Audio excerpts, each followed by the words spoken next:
आकाश जी शास्त्री हैं जो अभी चौरई में पोस्टेड हैं, और आपका जो कहना है कि जो विद्वान जहां पोस्टेड है वहां पर धर्म की प्रभावना करें। ग्रीष्मकालीन छुट्टियां अभी होने वाली हैं, उसमें हजारों स्थानों पर संस्थान के द्वारा शिविर का आयोजन किया जाता है। प्रथम शिविर का आयोजन आकाश जी चिरगांव के द्वारा जो अभी चौरई में पोस्टेड है, चौरई में लगाया जा रहा है, उसकी पत्रिका का विमोचन भी यहां पर किया जा रहा है। सभी शास्त्री वर्ग आगे आ जाएं और आकाश जी अपनी जिज्ञासा रखेंगे। इसके बाद हमारे बीच में दिव्योदय सम्मेदगिरी गौसलपुर से समस्त समाजगण प्रबंधकारिणी कमेटी आई हुई है, वो लोग तैयार रहें। मेरे रोम रोम पर बसने वाले गुरुदेव के चरणों में बारंबार नमोस्तु नमोस्तु नमोस्तु संपूर्ण संघ को बारंबार इच्छामि। परम पूज्य गुरुवर श्रमण संस्कृति संस्थान सांगानेर पिछले 27 वर्षों से लगातार शिविर लगाता आ रहा है ग्रीष्मकालीन अवकाश के समय पर, और इस बार 2026 के जो शिविर लगाए जाने वाले हैं पूरे भारतवर्ष में, उनका उद्घाटन और प्रारंभ, जैसा कि गुरुवर आप कहते हैं कि हमारे यहाँ सगुन उठाने की परंपरा है, तो इस बार चौरई जिला छिंदवाड़ा जहां पर मैं पोस्टेड हूं, वहां की समाज को प्रेरित करके एक ऐसी संयोजना निर्मित की है, एक ऐसा अद्भुत प्रयास करने का प्रयास किया है आपके आशीर्वाद से कि इसमें हम बच्चों को केवल धार्मिक शिक्षा के साथ साथ उनको संगीत के इंस्ट्रूमेंट की शिक्षा, कराटे, खेल और सेल्फ डिफेंस के साथ साथ बहुत सारी अन्य गतिविधियों में शामिल कर रहे हैं, और एक पहला प्रयास इसमें किया जा रहा है और पहला ये शिविर 2026 का लगाया जा रहा है। गुरुवर, हम सभी आपके समक्ष इस पत्रिका का विमोचन कर रहे हैं, समस्त शास्त्री वृंद, और आपसे आशीर्वाद चाहते हैं और समाज के लिए निर्देश और आशीर्वाद चाहते हैं कि समाज इस शिविर के लिए किस प्रकार से गतिशील हो सके और इसको सफल बना सके। आशीर्वाद प्रदान करें। नमोस्तु गुरुवर। नमोस्तु। आप लोग हमें आहार देते हो, आहार देने के बाद आप फ्री हो जाते हो। अब उस आहार का 24 घंटे मुझे क्या उपयोग करना है, ये जिम्मेवारी आपकी नहीं है, हमारी होती है।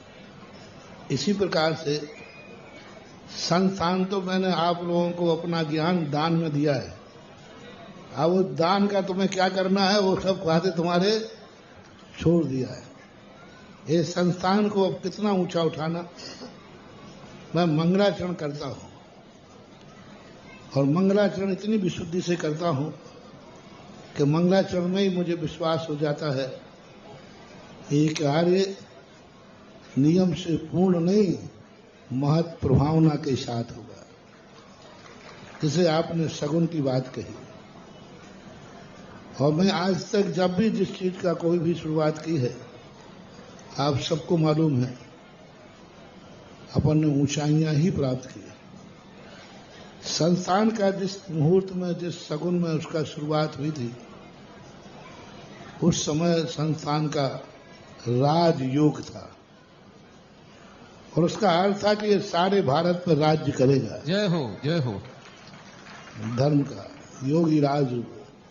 तो उस स्थिति को लेकर के आप लोग जो मेहनत कर रहे हो, मैं तो सभी स्नातकों से ये कहूंगा कि संस्थान बिल्डिंग का नाम नहीं है, संस्थान एक संस्था का नाम नहीं है, संस्थान अपने आत्मा में प्रकट हुए ज्ञान का नाम है, सम्यक ज्ञान का नाम है, और सम्यक ज्ञान अपने आत्मा की पर्याय है।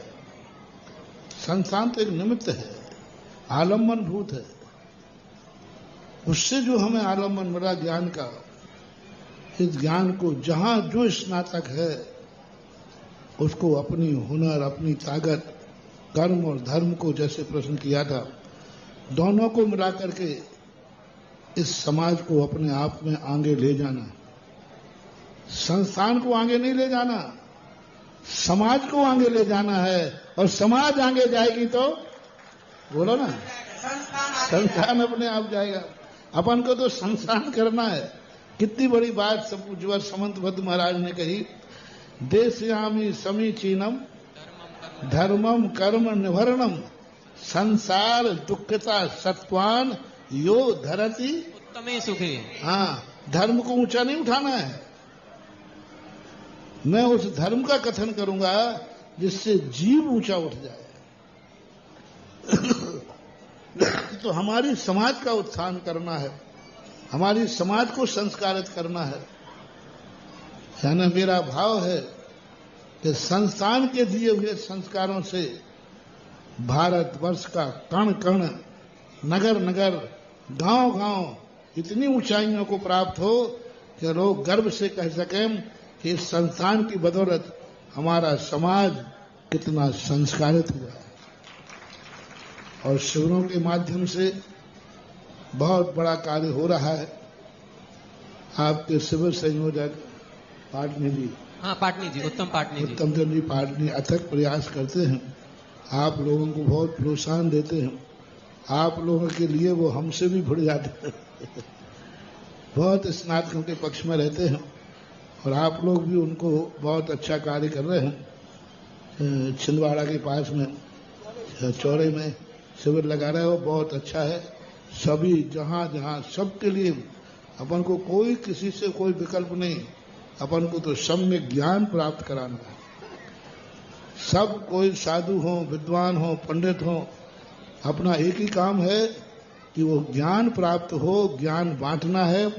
और ज्ञान बांटते हुए अपने आप को ये बात गर्व से कहना है कि आज जो हम ज्ञान बांटने के योग्य हैं, आज प्रातः काल हमने कहा व्यक्ति उपकार और उपकारी को कभी नहीं भूलना।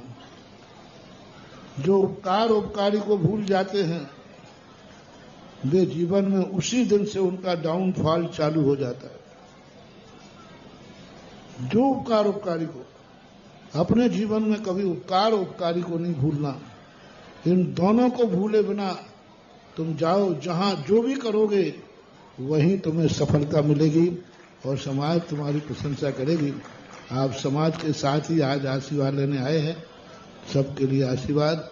सभी स्नातक अपनी अपनी योग्यता से अपने अपने स्थानों पर कार्य करें, यही भावना है। नमोस्तु गुरुवर, नमोस्तु नमोस्तु। महाराज जी, पूरी संपूर्ण जैन समाज और पंचायत समिति की परम इच्छा है कि विगत कई वर्षों से इस जनपद के सभी मंदिरों में ग्रीष्मकालीन शिविर लग रहे हैं। इस बार के शिविर आपके सत्संग सानिध्य में लगे, ऐसी हम सभी की भावना है। सभी लोग दोनों हाथ ऊपर उठाकर नमोस्तु करेंगे। नमोस्तु महाराज जी, नमोस्तु महाराज जी, नमोस्तु महाराज जी। बड़े परेशान हैं आजकल के छोकरों से, यानी बाप बुढ़ापे तक कमाते ही रहे और तुम घूमते रहो, पिक्चर देखते रहे। ये स्नातक छोकरे काहे के लिए पैदा किए, अब हम ही करते रहे सारे शिविर। आपके सानिध्य में लगे, लगाएंगे तो यही लोग कि सारे भारत के स्नातकों को हमें थोड़ा विश्राम करने दो। अब हमारा थोड़ा डिपार्टमेंट दूसरा हो गया है, ऊपर वाला डिपार्टमेंट आ गया है। ये डिपार्टमेंट आप लोग संभालो। मैं तो जहां भी रहूंगा, कहीं भी रहूंगा, सदा आप लोगों को मेरा आशीर्वाद बना रहेगा।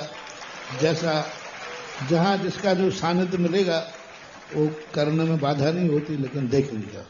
महाराज श्री ललितपुर में प्रतिवर्ष शिविर आयोजित होता है और संस्थान के विद्वानों के द्वारा होता है और लगभग 2000 से 3000 शिविरार्थी उसमें लाभान्वित भी होते हैं।